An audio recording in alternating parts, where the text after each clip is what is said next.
Kayo na at sumamba, magpasalamat sa ating Panginoon. Tayo na kumanta, sumayaw sa saliw ng tugtugan, kay inang pagmasdarang nagkakaisa at sama-sama magkakapatid. Tayo na sumamba, kumanta, tayo na sumamba, sumayaw kay Jesus. Kayo na at sumamba, magpasalamat sa ating Panginoon.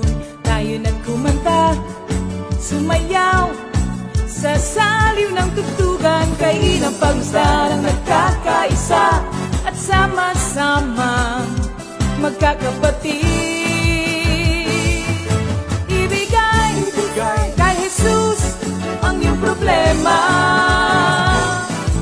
magdasal, maghintay, magtiwala.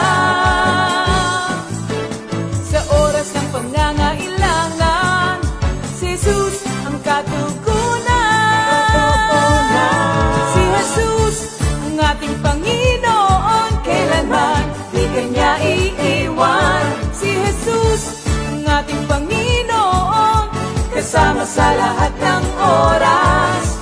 Papuri at pasasalamat tanging sa'yo, alay. Tanging sa'yo, alay.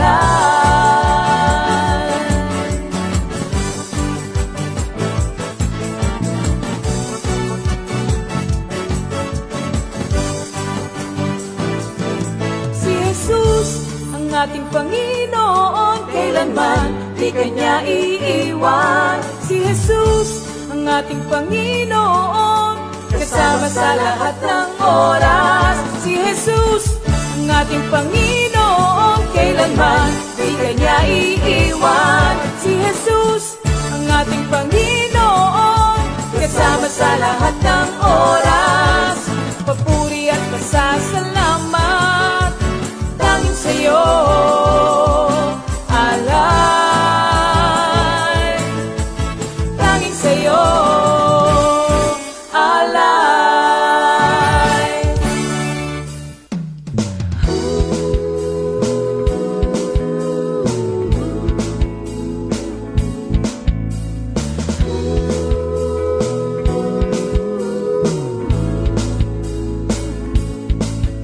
Pinagpalang buhay ang kaloob ng Diyos sa lahat ng tao. May takot sa Kanya. Pinagpalang buhay ang kaloob ng Diyos sa lahat ng tao. Nagtitiwala. Good evening once again, brothers and sisters. Welcome to our midweek Bible study. Are we all excited, brothers and sisters? Of course. Pero bagong lahat, tayo muna po'y manalangin. Hallelujah, hallelujah, hallelujah.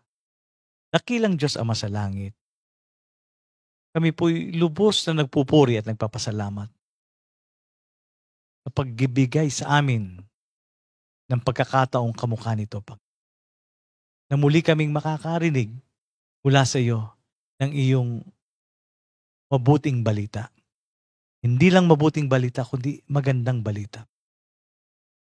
Kaya sa gabi ring ito, dalangin namin ang gabay at patnubay ng iyong banal na Espiritu to give us the understanding for every words na aming pakikinggan sa gabing ito. Ma, words are not enough to express our gratitude.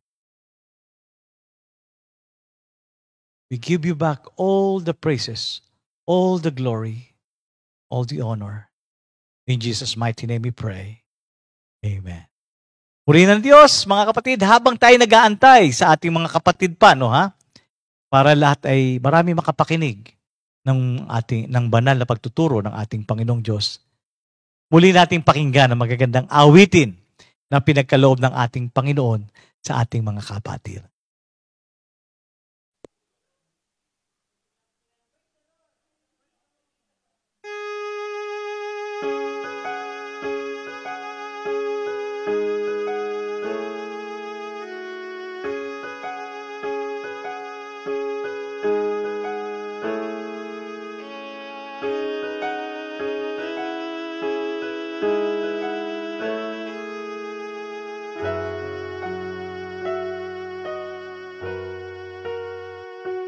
In my life, I have never wanted anyone as much as I wanted you. You have been my greatest inspiration. You have been my greatest love of my life. In my life, no one loved me like you did. You even gave your life for me. You have been my greatest inspiration. You have been the greatest love of my life.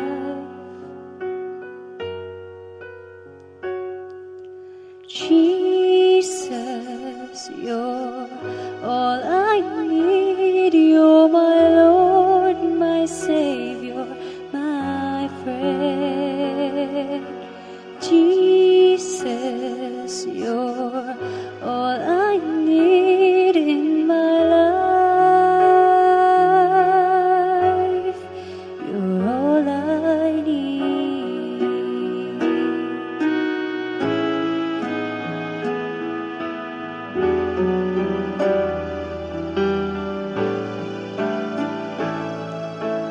Now that I have you,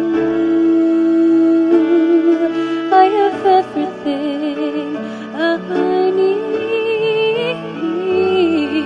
You're more than enough, more than enough, my Lord.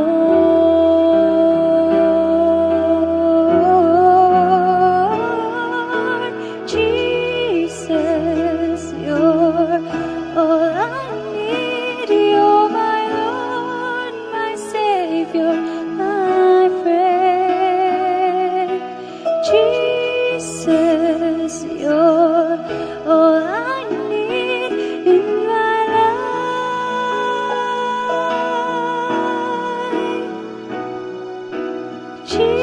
Jesus, you're all I need. You're my Lord, my Savior, my friend. Jesus, you're all I need in my life.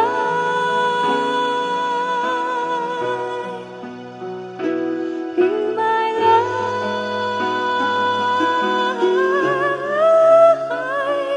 In my life.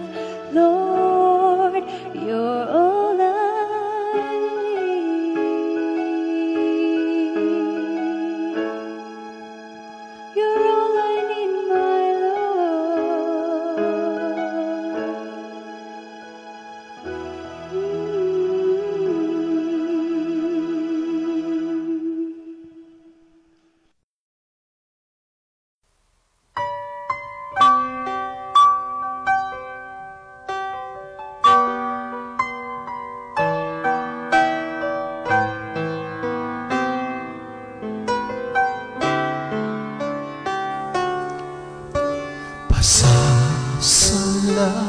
Pasasalamat ko ay walang hanggan sa pag-ibig mo.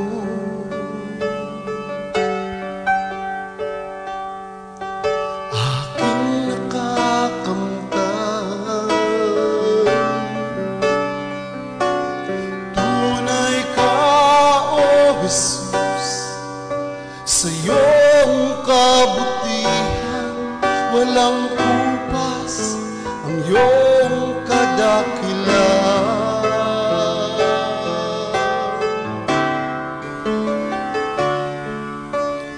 Tanging sa'yo lang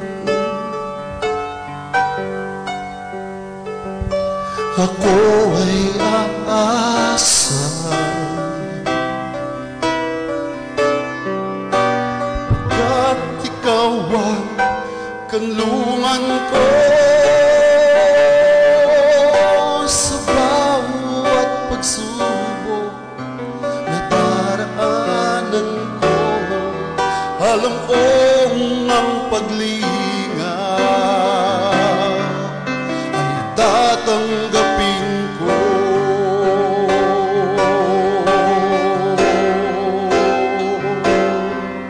O Yahweh, paglingap mo'y maasahan ko.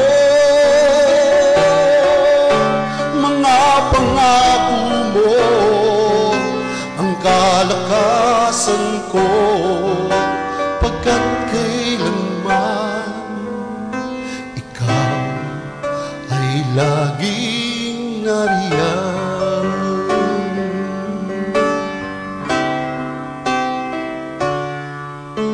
Pasasalamat ko ay walang hanggan sa pag-ibig mo.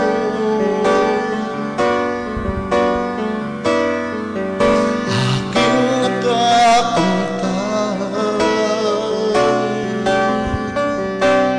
tunay ka, O Jesus, sa iyong kabutihan walang kupas ang iyong kadakilan.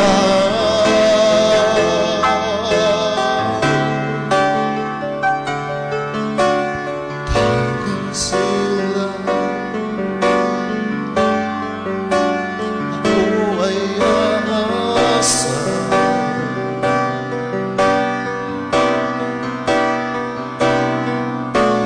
Pagkat ikaw ang kanlungan ko sa bawat pagsubok na daraanan ko. Alam kong ang paglinga ay tatanggapin ko.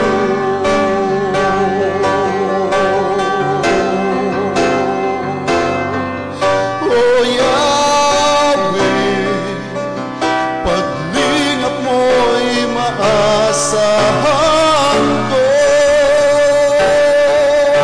Mga pangako mo ang kalakasan ko, pagkat kailanman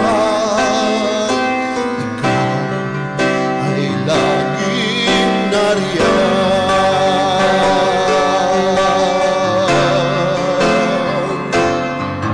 O Yahweh, paglingap mo'y maasahan ko. Mga pangako mo ang kalakasan ko, pagkat kailanman, pagkat kailanman,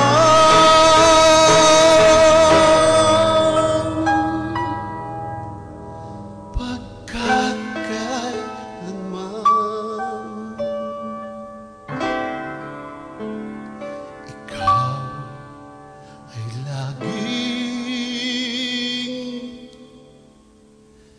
nariyan.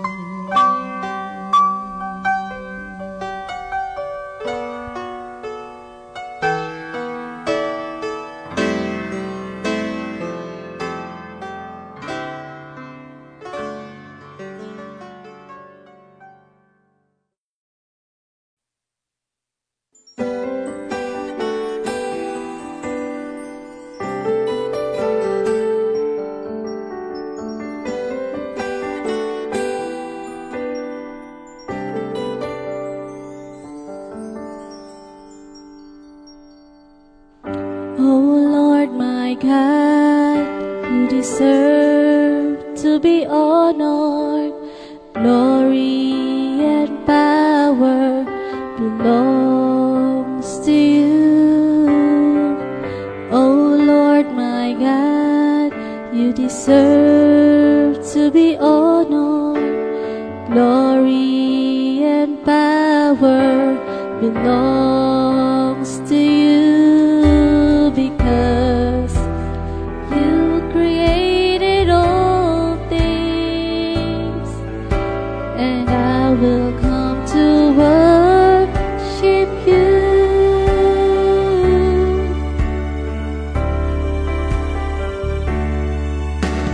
You alone are the God of all creation. You alone are my salvation. Everything came into existence and was created because of your will.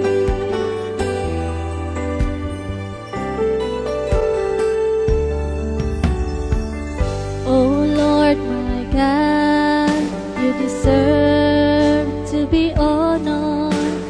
Glory and power belongs to you.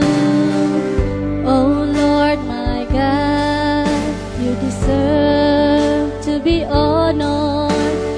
Glory and power belongs to you, because you created all things, and I will come to worship you.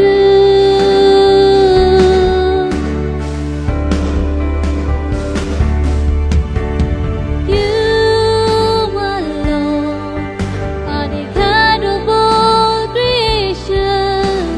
You alone are my salvation. Everything came into existence and was created because of your will.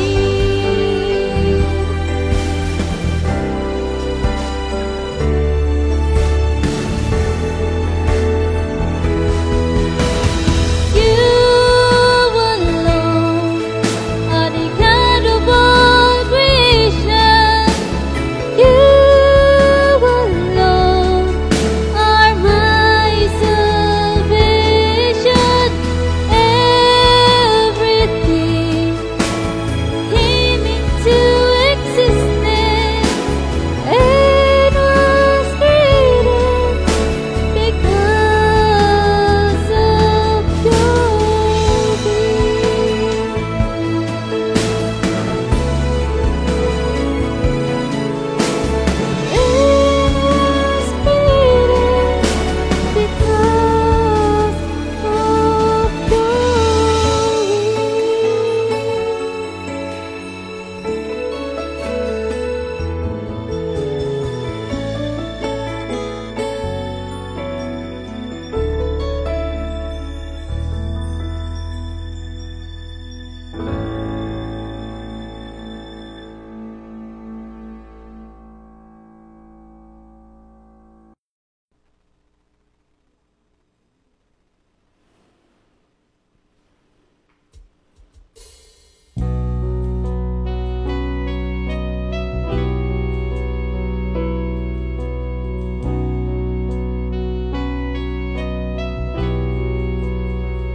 tulad ng ulan at hamog, pagdampi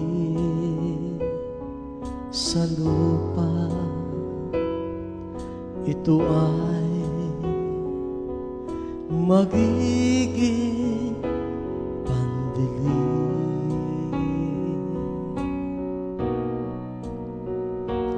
Kung ikaw ay ikaw ay may aanin, pagpapalay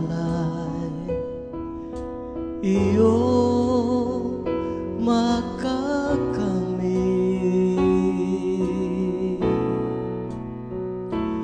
Ganyan din ang iyong mga salita, magaganap nito ang lahat mong nasa.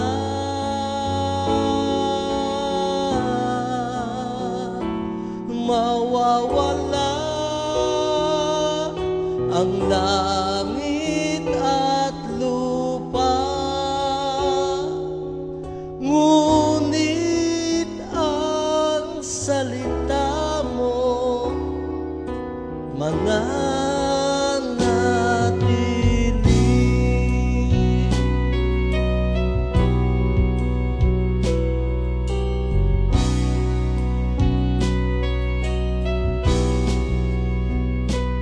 Tulad ng ulan at hamog, pagdampi sa lupa, ito ay magiging pandilig.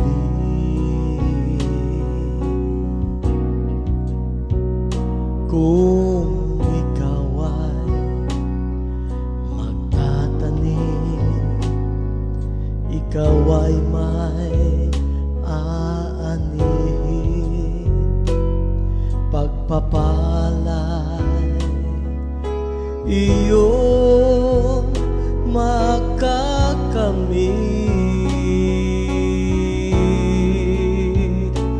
Ganyan din ang iyong mga salita, magaganap nito ang lahat mong nasa.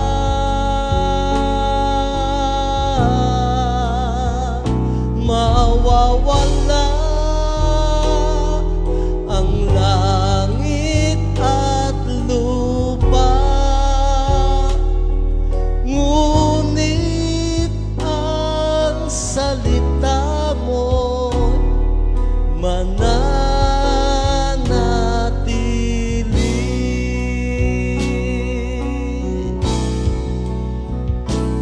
Pangako mo'y matutupad sa buhay ko. Dakila ka, Jesus, sa iyong katapatan. Ganyan din ang iyong mga salita, magaganap nito ang lahat mong nasa.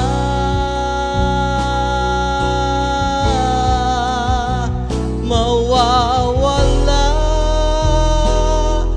ang langit at lupa, ngunit ang salita mo mananatili.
nothing, Holy Spirit. Purify, change me for His glory. Empower me, use me as you will. Bless me to witness only for Christ.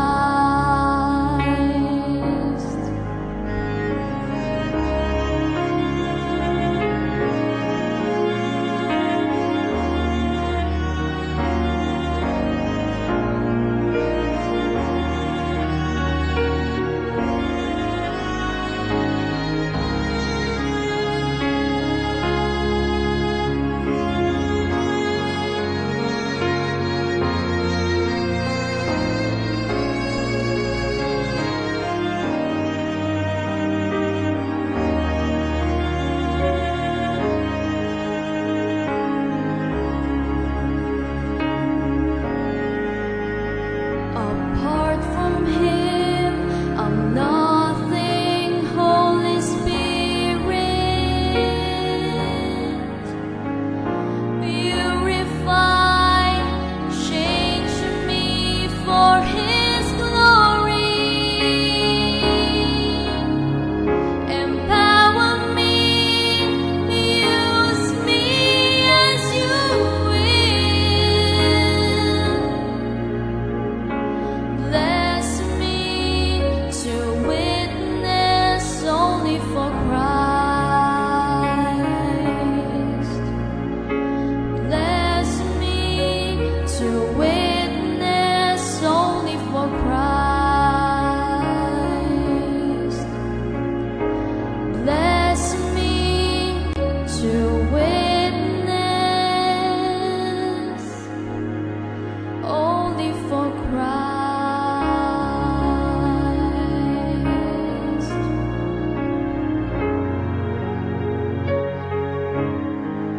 Come, Holy Spirit.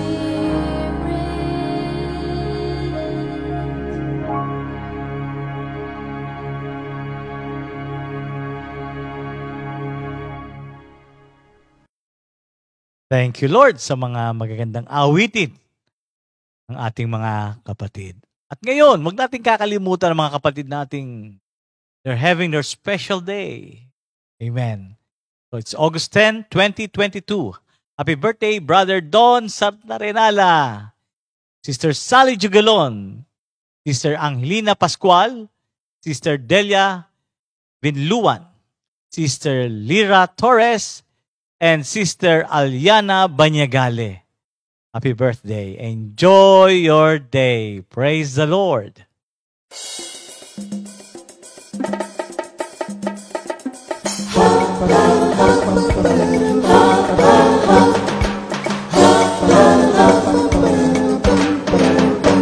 Happy, happy, happy, happy, happy, happy, happy.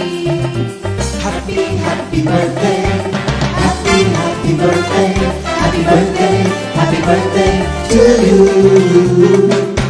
Happy, happy birthday. Happy, happy birthday. Happy birthday. Happy birthday to you. Happy birthday! We will do more than thank you.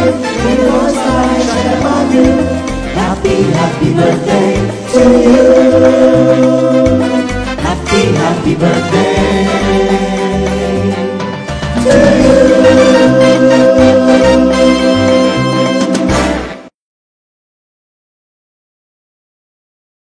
So, enjoy your day, brothers and sisters.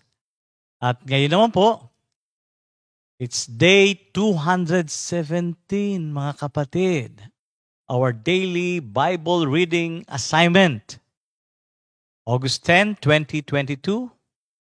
It's in Isaiah 23 to 24, Matthew 26, verse 26 to 46, and Psalms 91. Again, Isaiah 23 to 24, Matthew 26, verse 26. Matthew 26, verse 26 to 46. And Psalms 91. O yan mga kapatid ha, habol-habol lang tayo, maski na late tayo, wala naman nahuhuli kay Lord, no ha? Balikan natin, tapos yung present, tapos balikan natin. So ma-update natin yung ating pagbasa ng salita ng ating Panginoong Diyos. And now, mga kapatid, tawagin na natin yung mga kasama natin sa bahay sapagkat tayo magsisimula ng magpuri sa ating Panginoong Diyos. Ano ha? Sama-sama tayo. Let's all join together praising the Lord through songs. Ano ha? At let's welcome our sisters na maglilid sa atin sa pag-awit, mga kapatid. Amen. Thank you, Lord. Welcome po sa ating lahat, mga kapatid. Yan, thank you, Lord. Sabay-sabay po tayong umawit, sumamba at magpuri sa ating Panginoon. Kaya ihanda po natin ang ating mga puso at isipan upang tayo makasamba sa Kanya. Hallelujah. Ayan, hello po mga kapatid. Magandang umaga, magandang tanghali, magandang hapon at magandang gabi po sa ating lahat. Ayan, ihanda na po natin ang ating sarili upang mag-alay ng papuri at awitin po sa ating Panginoon. Thank you, Lord. Good day, mga kapatid. Welcome po sa ating praise and worship. Kaya tayo na po, samahan niyo po kami ngayon na kumanta at mag-alay sa ating Panginoong Jesus. Hallelujah.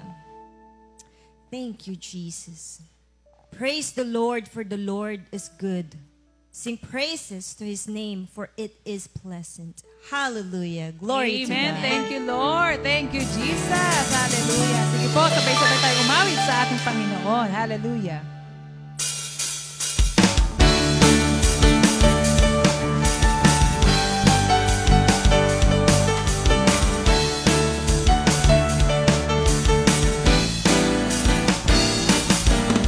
Hindi kami mag-iisa pagkat ika'y kasama na.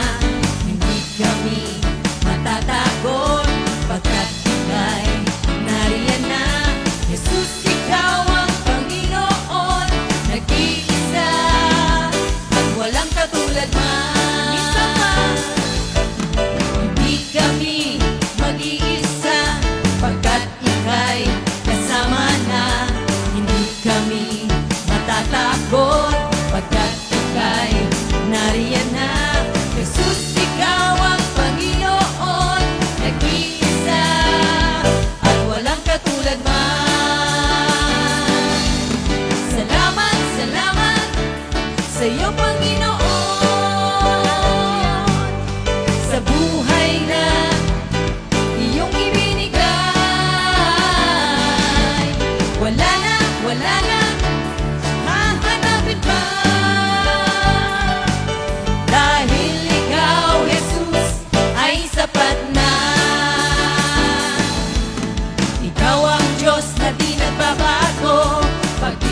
pag-ibig mo ay hanggang dulo. Ang kaligtasan ko ay mula sa'yo.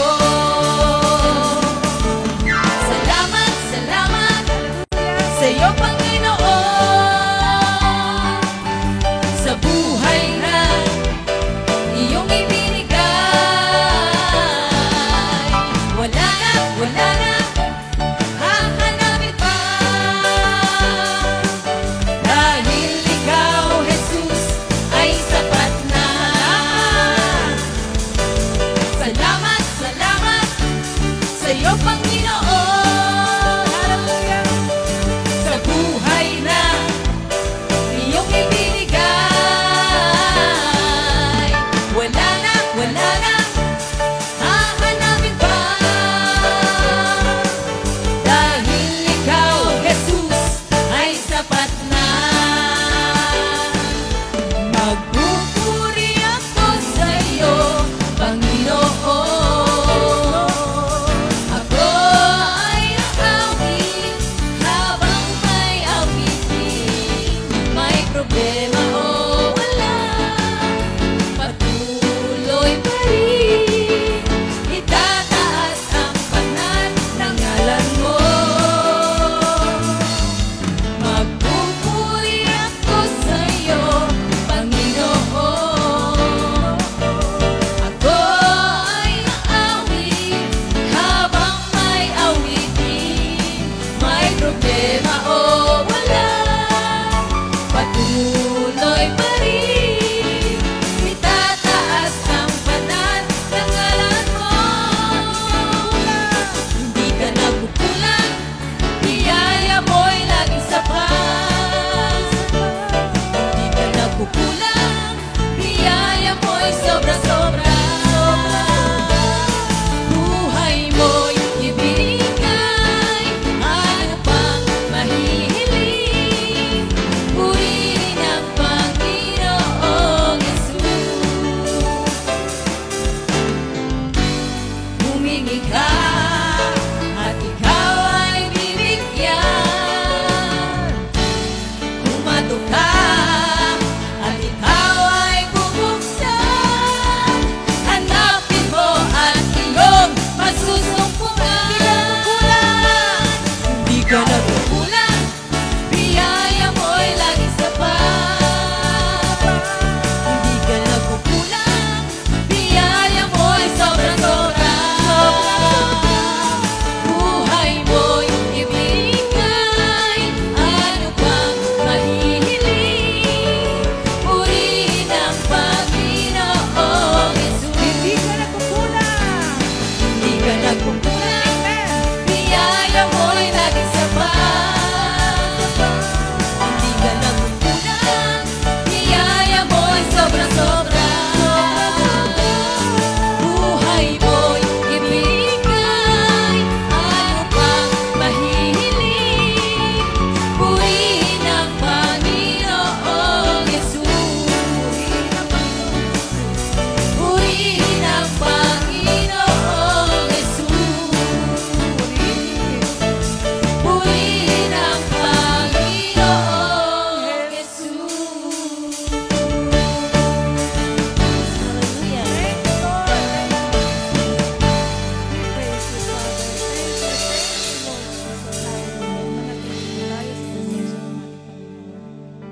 Hallelujah. Thank you, Lord. Thank you, Jesus.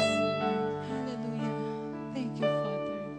Salamat, Panginoon, sa lahat ng pagmamahal mo, sa lahat ng ibinigay mo sa amin. You are an awesome God, faithful God. Salamat po, Panginoon. Thank you, Lord.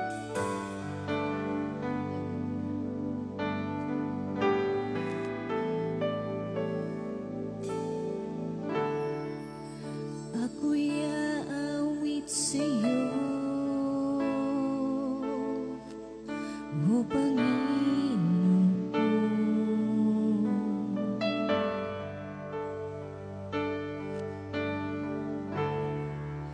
Kay gandang pagmasdan ang mga ginawa mo.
ang iyong kadakilaan.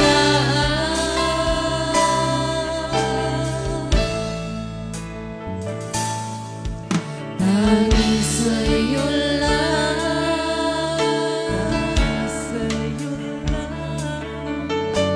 ako ay aasa. Pagkat ikaw ang kalungan ko, sa bawat pagsubok na daraanan ko, alam ko ang paglinga ay tatanggapin ko.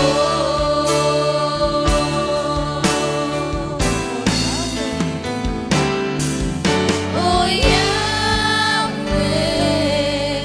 paglingap mo'y maasahan ko.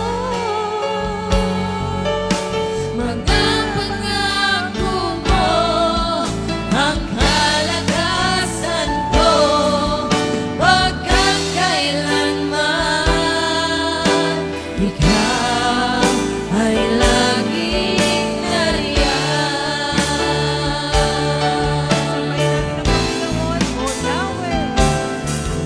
O Yahweh, paglingap mo'y maasahan ko. Mga pangako mo ang kalakasan ko, pagkat kailanman ikaw ay laging nariyan.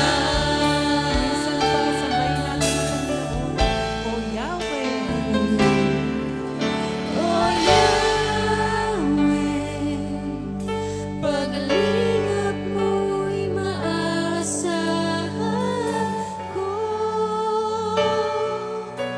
Mga pangako mo ang kalakasan ko, pagkat kailanman ikaw ay laging nariyan.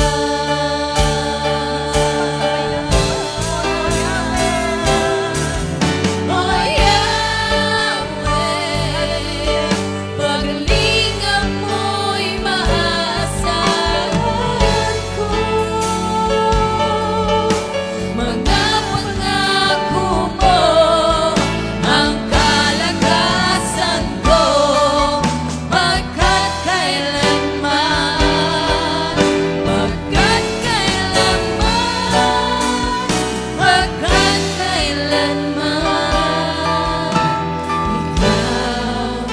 ay laging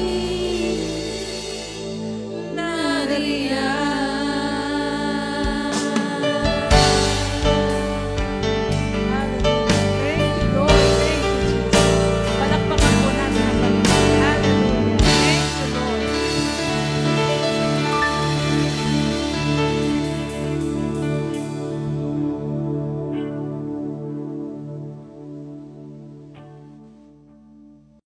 Glory, hallelujah. Purihin ang Panginoong Diyos. Nag-enjoy ba tayo sa pag-tamba sa ating Panginoon? Of course. And now, punta na tayo sa pinakamahalagang bahagi ng ating programa for the day, which is the Word of God. Pangatlo na po ito sa Portrait of Jesus according to John. Una, as the Son of God. The Portrait of Jesus according to John as the Son of God. Pangalawa, as a Son of Man. At ang pangatlo is the Divine Teacher. So, let's welcome our brother, Pastor J.B. Kagimbal. Magandang araw po sa ating lahat, mga kapatid.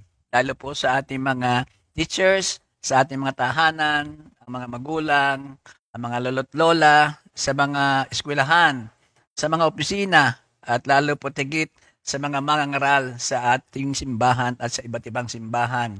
Sumatin po lahat ang pagpapala at kapayapaan ng ating Diyos. Divine Teacher, this is the title of our lesson for tonight.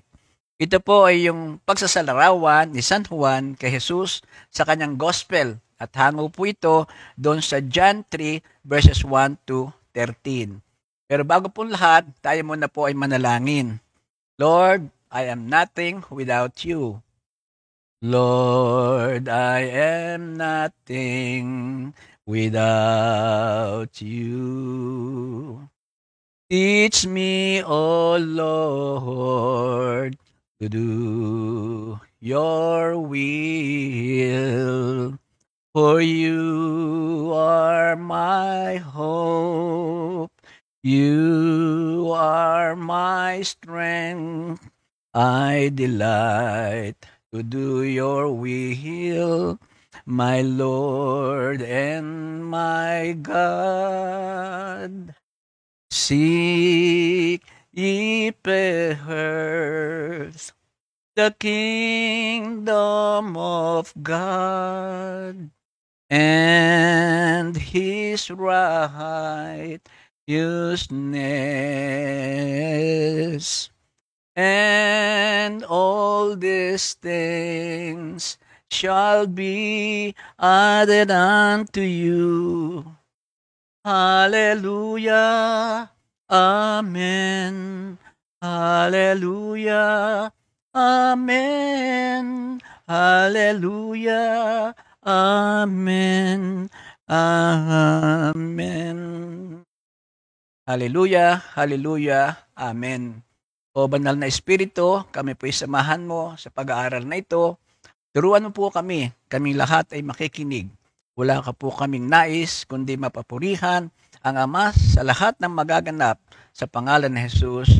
Amen. Amen. Sige po mga kapatid, ang atin po mga Bible sa John 3, 1 to 3. Pero ang atin pong babasahin ay hanggang verse 2 lamang. Salamat sa Diyos. Hallelujah. Hallelujah. John 3, verses 1 to 2. Si Nicodemus at ang ating Panginoon.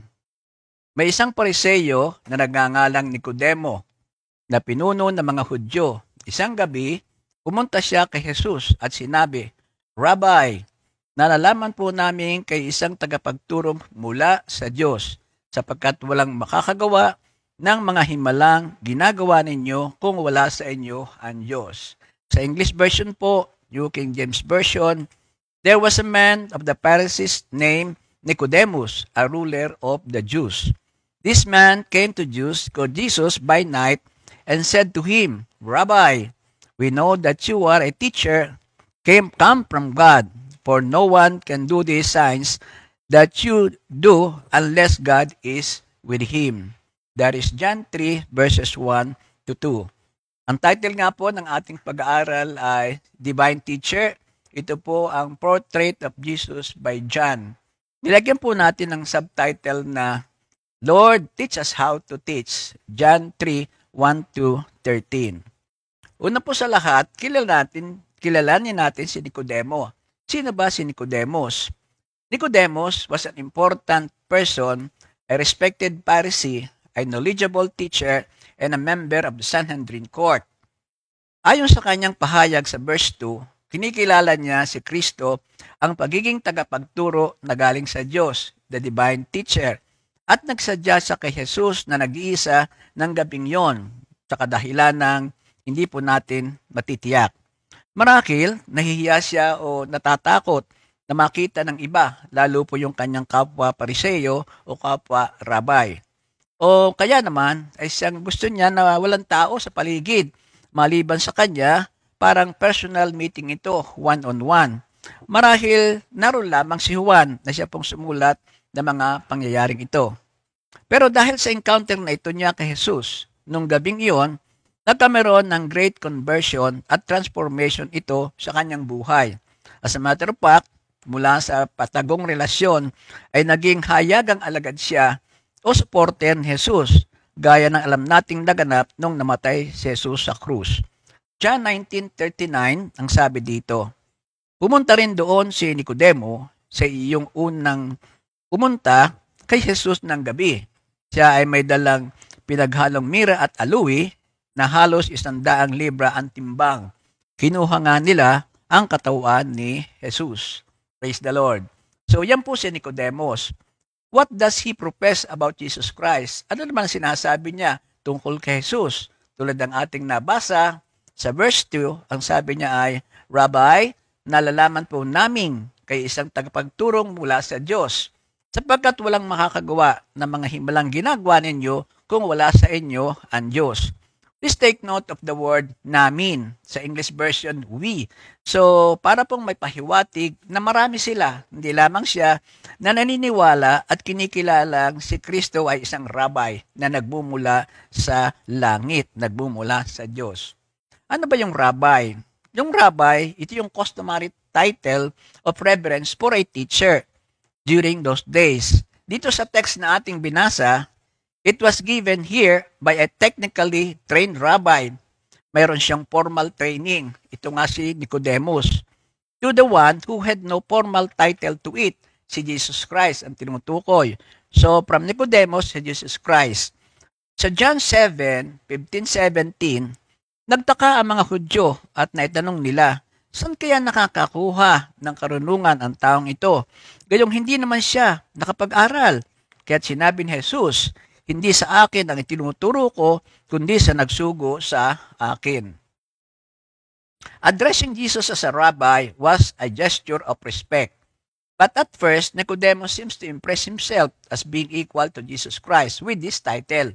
Para bang halos sabihin na pareha po tayong rabbi. Pero sa kalaunan, Jesus will humble Nicodemus during the conversation, showing him that he doesn't understand spirituality gaya ng kanyang inaakala at paniniwala sa sarili. Sa John 3, verse 10, ang sabi doon ay, sumagot si Jesus, Guro ka pa naman sa Israel.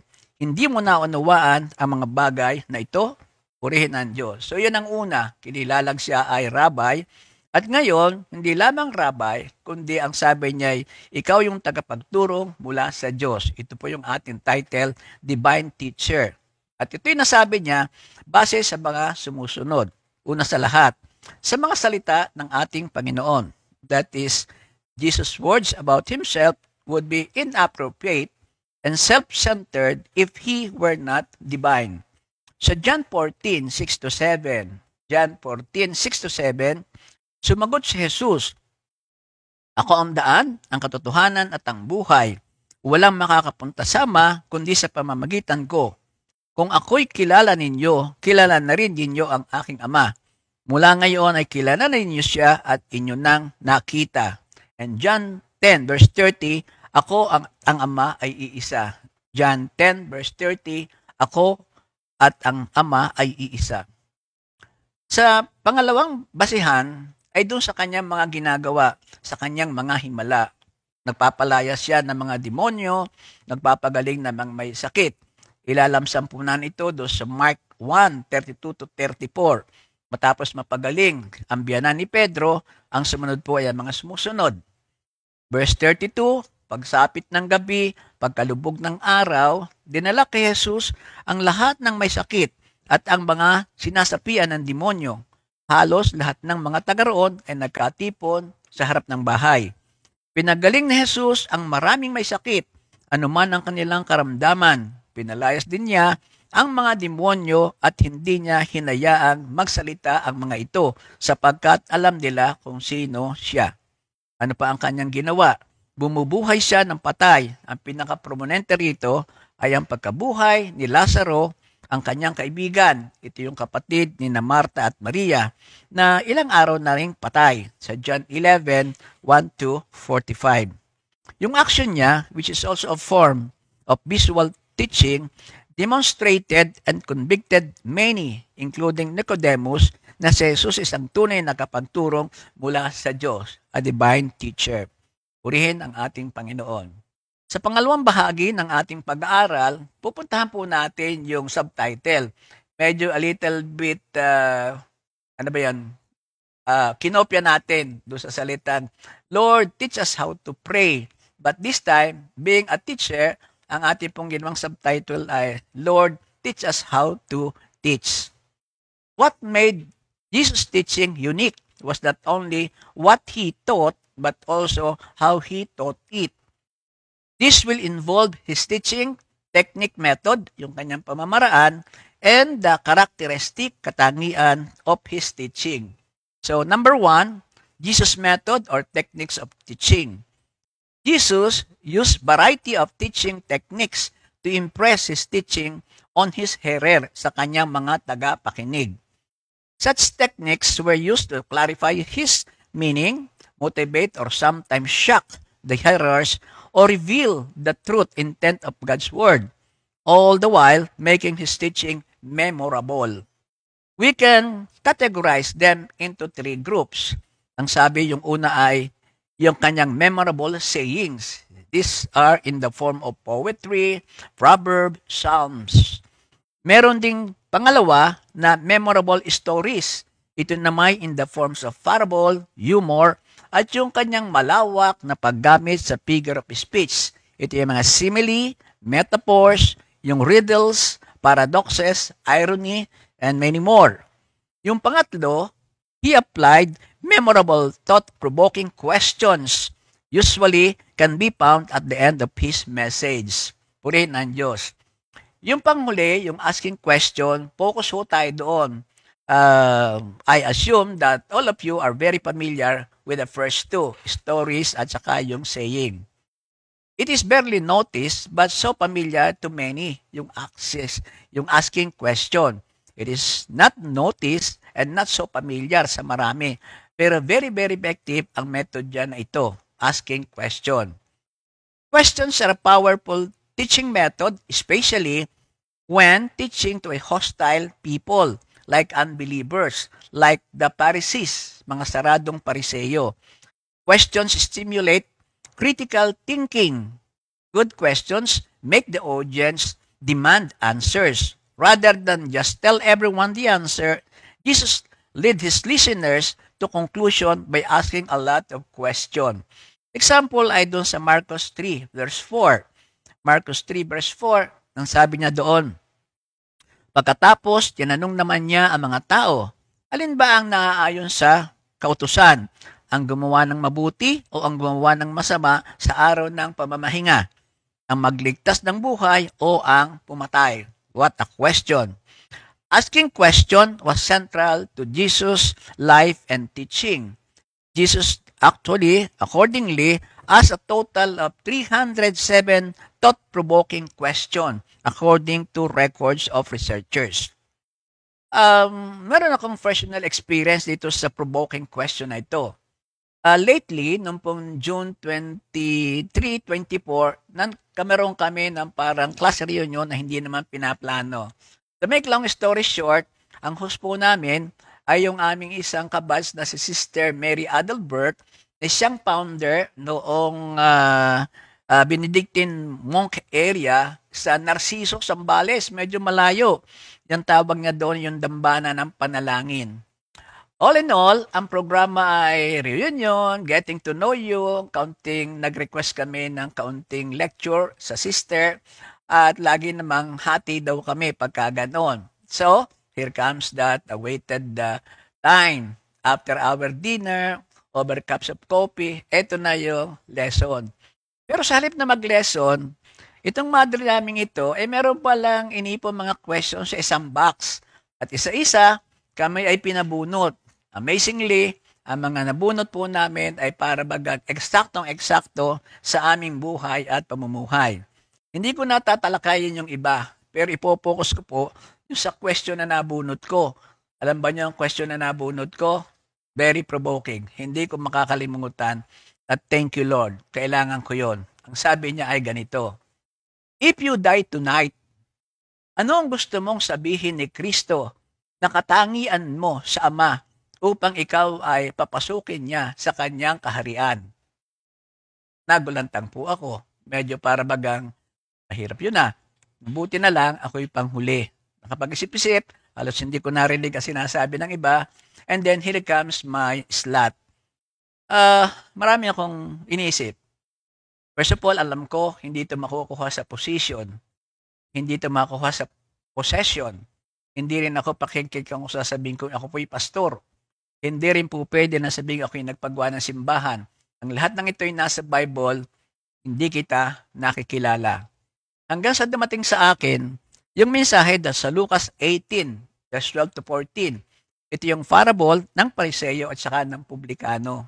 Alam natin na nangyari, sila ay napunta sa templo, halos sabay, at nakita kaagad na yung Pariseo ay naroon sa mismong harap ng templo at nakataas ang kamay, malakas ang boses at sinasabing, ako po'y nagpapasalamat sa iyo o aking Panginoon, parang halos sabihin niya, ako po'y ginawa mong mabuti.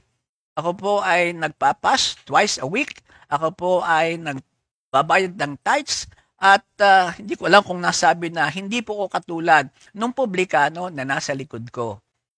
Then, napapunta ang focus doon sa publikano, doon sa tax collector, na halos nga po ay nakasungaw lamang sa pintuan ng templo. Hindi makatingin sa itaas, hindi makatingin sa langit, at kanyang inusal habang dinadagupan ang kanyang dibdib, nang sabi niya ay, Panginoon ko at Diyos ko, ako po'y makasalanan, ako po'y patawarin mo. Mga kapatid, yung pala ang dapat kong sabihin kung dumating na ang pagkakataong yon. Akin pong iniiwanan din sa inyo ang tanong na yon. Tingnan po natin kung ito nga ba'y talagang kailangan sa pagleleson. Kung kayo po ay mamamatay, will of God, huwag matatakot, ano po ang gustong sabihin ng Diyos sa kanyang Aba tungkol sa iyo upang ikay papasukin sa pintuan ng langit sa bahay ng kanyang Ama? Unforgettable. Until this time, ito po'y halos ay nagagamit ko sa aking mga lesson. Thank you, Lord. Kung ating pong obserbahan, matyaga nating titingnan, ang kanyang mga pagtuturo, may mga katangian o karakteristik ang kanyang mga turong ito, maliban sa pamamaraan na ating nabanggit na kanina. Mayroong karakteristik para bagang katangian. What are these characteristics? Yan ang pangalawang bahagi. Ang una ay, siya ay mayroong peaceful and calm spirit. Kumagasan ay very spontaneous ang kanyang pagtuturo. Hindi mo mapipredict. The only predictable teaching time of the Lord Jesus would be on the Sabbath at the Jewish synagogue. Laging pagpasok niyan at tuwing Sabbath ay naroon siya, lagi nang siya ay magti-teach ng kanyang ministry. Beyond this, the teaching of Jesus was almost entirely spontaneous. Anywhere, anytime, any occasion, any issue, any topic. All spontaneous in nature. Purihin ang Diyos. Magandang halimbawa, nung si Jesus ay inimbitahan sa bahay ni Simon na Pariseo, may biglang lumapit na isang babae. Ang turing ng iba'y makasalanan at hinugasan ang kanyang paa. Ito ngayon ang ginawa ni Kristo. He take this opportunity to teach on the subject of forgiveness. Lucas 7:36. Very spontaneous. One eksena, binigyan na ng lesson tungkol sa gusto niyang iparinig sa kanya. Ito yung subject of forgiveness. Another thing, kahit mga interruption sa kanyang pagtiteach, ay ito'y kanyang binibigyan ng spontaneous na lesson. Ang halimbawa nito, biglang dumating ang mga bata habang siya nagtuturo at of course, tungkulin ng mga disipulo na ilayo ang mga batang ito kasi makaka-disturb nga. Pero ano ang ginawa ni Jesus? Sabi niya sa Matthew 19:14, Jesus said, "Let the little children come to me and do not hinder them, for the kingdom of heaven belong to such this." Maraming beses sa gospel, our Lord taught in response to situation which arouse spontaneously. Siya ay ganun siya. Hindi natin siya pwedeng sabihin na basta ibukan niya kanyang bibig, siya ay nangangaral. So yun ang una. Spontaneous.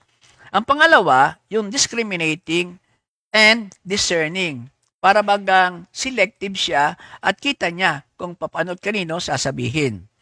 Our Lord was discriminating and discerning as to the proper time and the proper subject matter for teaching. He used proper time. Para ba magandang halimbawa noon? Sa discerning, our Lord had many things to teach His followers, but He did not feel compelled to give them everything at once. Example is Marcos 4:33. Ipinangaral ni Jesus sa mga tao ang mensahe sa pamamagitan ng maraming talinhaga tulad ng mga ito. hanggang sa makakaya pa nilang makinig. Hanggang sa makakaya pa nilang makinig. So, hindi ayaw niyang ma-overload ang mga nakikinig sa kanya. Another example is sa John 16:12-13. Marami pa akong sasabihin sa inyo, subalit hindi pa niyo kayang tanggapin sa ngayon.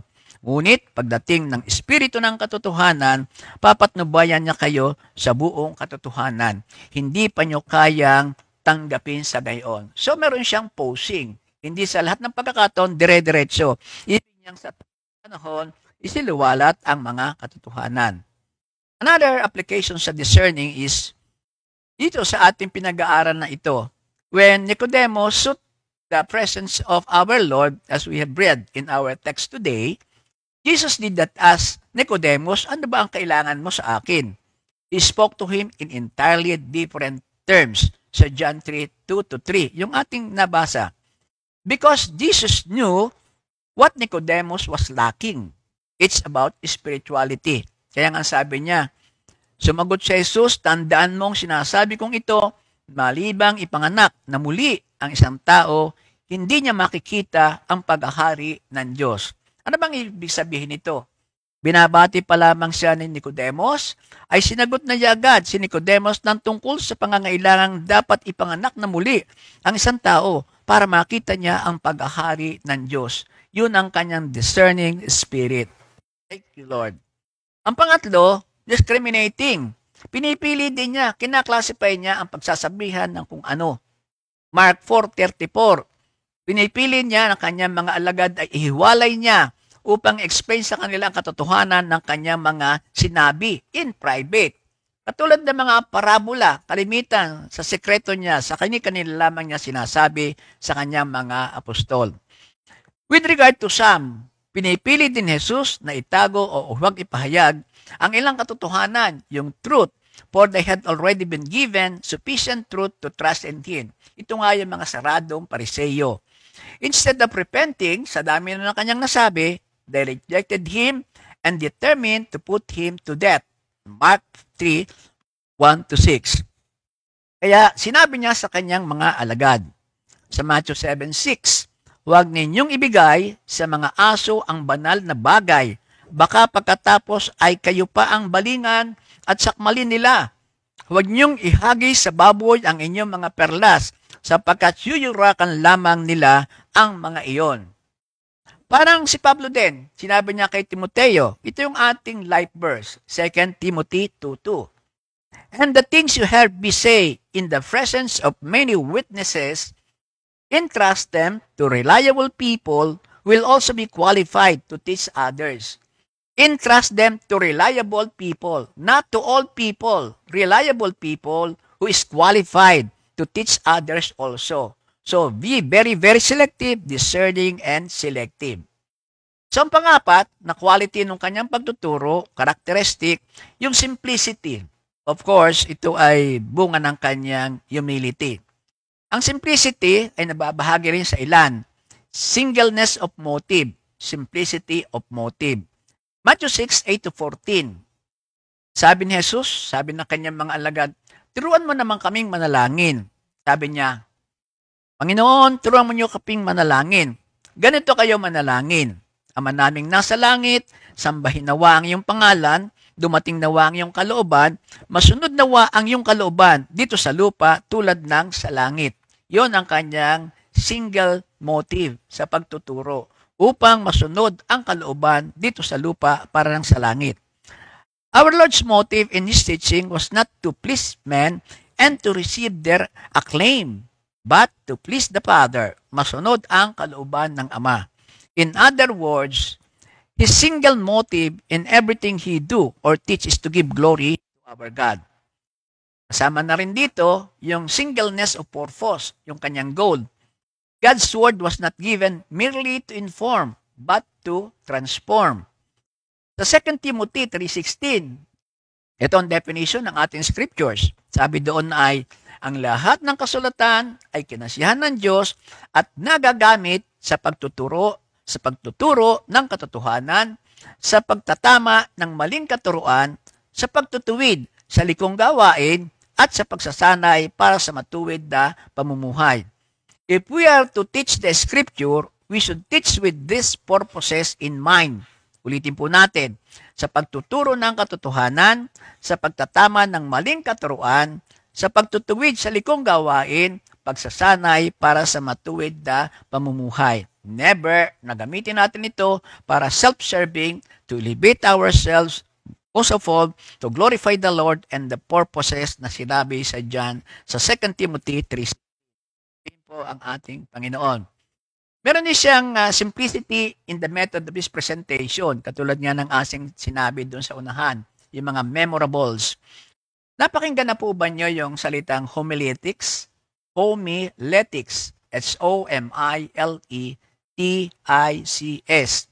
Ito yung art and science of preaching. Homiletics does not seek to give men devices and gimmicks by which to persuade. So, hindi ito yung mga lesson na how to teach and preach in 3 seconds, in 5 seconds. A small way of learning how to preach, to teach. Hindi po ito. Rather, it seeks to aid men in getting rid of those things which distract from the message. It seeks not to highlight the messenger, but to get him out of the way of his message. Napakaganda. Excuse me. Napakaganda po na sa ating mga ngaral, sa bawat pagtuturo, bago mo siwalat yan, ay tingnan mo muna. Yan ba si Jesus? Nasa mensahe mo ba si Kristo? Kung wala, medyo inagawan mo yung may karapatan sa pagkakataong yon.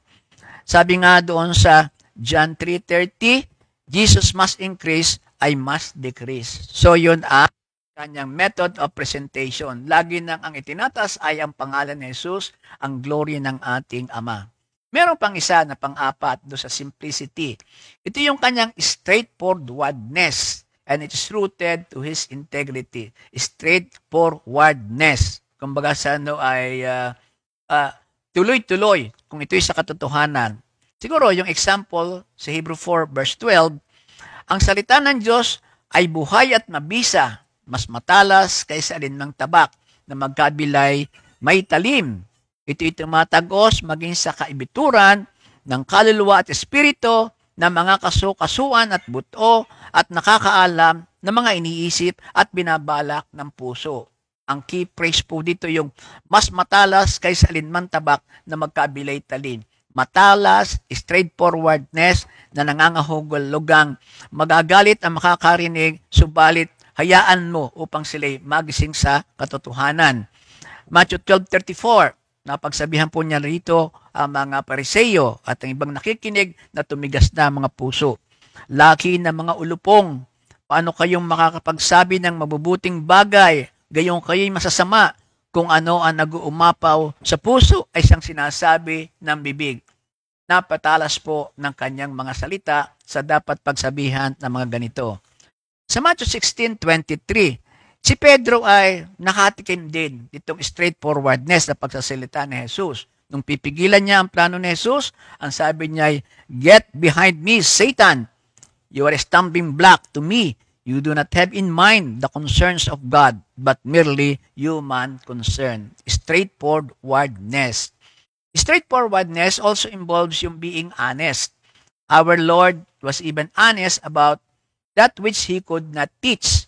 When the disciples pressed Him for the time of the coming of the kingdom, alam po ba niyo ang sagot niya?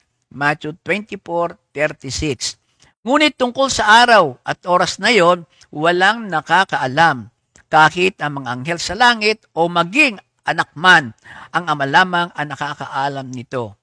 Hindi ko alam yan, tanging Ama lamang. Ganon din po tayo sa ating pagtuturo.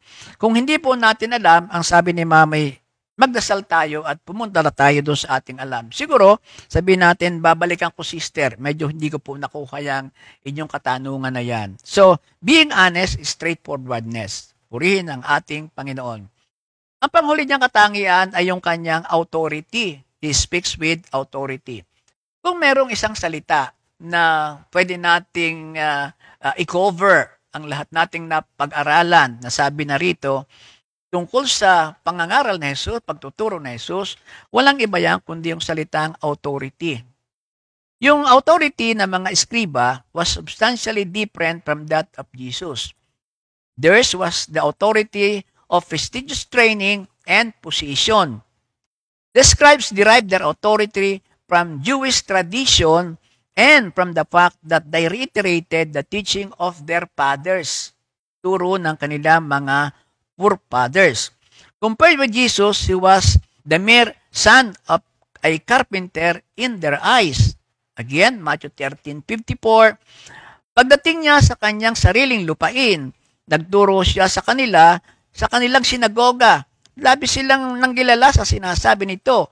Saan kumuha ang lalaking ito ng karunungan at gayon din ang mga ganitong himala? Hindi ba ito anak ng karpintero? Matthew 7:28-29, namangha kay Jesus ang mga tao ng kanilang marinig ang kanyang pagtuturo sapagkat nagtuturo siya ng may kapangyarihan, hindi tulad ng mga tagapagturo ng kautusan. Please take note of this. He spoke with his own authority because all authority in heaven and earth had been given to him. Matthew 28:18. All authority ibinigay sa kanya ng langit. And what he preached is what he practiced. O bago niya ituro o iutos, ay nagawa na niya. Parang tayo rin mga kapatid. Di dapat tayong ay hiran lamang, lalong hindi preacher lang tayo o teacher, kundi dapat tayo ay doer din. Bago natin ipangaral, o at least gagawin mo rin pagkatapos kung hindi mo pa nasasabuhay. Hindi po maganda ng ating itinuturo ay hindi rin natin ginagawa o gagawin. Pagkat ang mangyayari dyan, lalabas tayo mga hypocrite. Dapat po kung anong ating itinuturo, yun din ang ating gagawin o yun na ang ating ginagawa. Pansinin ninyo ang word na teaching and preaching are being used here interchangeably. Parang nagpapalit-palit. Ano ba yung pagkakaiba ng teaching at saka preaching? Meron another scope of lessons po yan. Pero ang nakita ko lang po dito ay ganito. The difference between preaching and teaching is that preaching is primarily geared toward life-changing, while teaching is primarily aimed at transforming knowledge. So yung isa, yung teaching, nagtuturo, ipinaliliwanag, itinuturo kay Kristo. So medyo mahaba-haba rin po yan kasi talagang you need patience and time. At yun namang preaching ay transformation, converting. Para bagang mga pari ay nag-homilia, yun ang root word noong preaching. Pero para po sa akin, alam kong kayo ganun din, sa bawat pagtuturo ni Kristo, siya po ay nagpipreach. Kasi sabi nga ay, ang kanyang pagtuturo ay hindi lamang to inform and knowledge, but also to transform. So yun po ang ating lesson for today. With regards to our study of the overlapping function of both is applicable to inform and to transform. So merong overlapping characteristic, yung teaching at saka po yung preaching. Ang ating ginamit from the very start. When Jesus teach, He also preach. Especially nga sa mga teaching ng ating Panginoong Jesucristo. So, application natin ngayon. Jesus alone has the authority to teach the Word of God. Yun ang katotohanan. He alone could do this because He is the Word. John 1. He is the Word. He is the only authority to teach Himself. He is the Word. Many teachers, kasama na ako, coach credible, teachers, or teachings to borrow authority. Katulad po ng ating lesson ngayon, ilan sa mga narinig natin ay mula at kinuha ko doon sa mga teaching and preaching ng ibang mga ngaral. At kasama na po dito yung ating reference na Thompson's Chain Reference Bible, si Bob Dolphin-Bow, at sa mga pagtuturo ng ating mga pastors at ministers sa ating church. But still, all authority is from God. So, where is our authority? Our authority is already given to us. It is a good news. He gives us His authority to preach the gospel, and we are to commission to teach other people also. Sa 2 Timothy 2:2, yun nga ating nabanggit kanina. At doon sa Matthew 28:20, yung Great Commission, at humayo kayo, gawin niyong alagad ko ang mga tao sa lahat ng mga bansa. Bautismuhan niyo sila sa pangalan ng Ama, ng Anak at ng Espiritu Santo. Turuan niyo silang sumunod sa lahat ng iniuutos ko sa inyo. Tandaan ninyo Ako'y laging kasama ninyo hanggang sa katapusan ng panahon. Turuan nyo silang sumunod sa lahat ng inuutos ko sa inyo. So we are commissioned by the Great Commission. With this assurance that He will be with us, therefore, His authority is in us because He is in us. So thank you, Lord, for your trust. Another thing in Ephesians 4:11, being a teacher is one of the gifts from God. The gifts He gave were varied. Some were called to be apostles, others to function as prophets, still others to be evangelists, and others to be pastors or teacher. So, gifts ito sa atin, mga kapatid. At itong gifts na ito, sa Romans 11:29, is irrevocable. The gifts and the call is irrevocable. Thank you, Lord, for these gifts. In summary, and in closing, again, Jesus is our divine teacher. He is the master teacher. He is the perfect teacher. He is the teacher of teachers, and He wants us to be His teachers to others. Matthew 28:19-20, 2 Timothy 2:2, inulit po ulit natin yan. And He wants us to be perfect teachers because He is perfect. All for the glory of God. In Jesus' name, amen. God bless us all.